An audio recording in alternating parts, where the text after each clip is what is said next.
nakilig ang media at netizens sa MediaCon, Concepcion nung araw ito. Muling nagkita ang ex-couple na sina Sharon Cuneta at Gabby Concepcion sa media conference para sa kanilang upcoming concert na magkasama. Ang kanilang concert ay gaganapin sa MOA Arena sa darating na October 27. Sa nasabing MediaCon, unang humarap si Gabby Concepcion mula 1:00 hanggang 2:00 ng hapon. Magpapaalam na sana sa media si Gabby nang inanunsyo ang pagdating naman ng dating asawa na si Sharon Cuneta. Kaya naman tila muling pinakilig ni Gabby ang mga press people nang magbiro siya at humingi ng yakap at kiss mula kay Sharon. Pabiro pa niyang hirit sa kanyang pagpapakilala kay Sharon bilang dating Concepcion.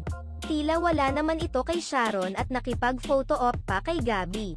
Sa kabila ng kanilang failed relationship, marami pa rin ang natutuwa dahil in good terms na sila ngayon at tila ba'y hindi na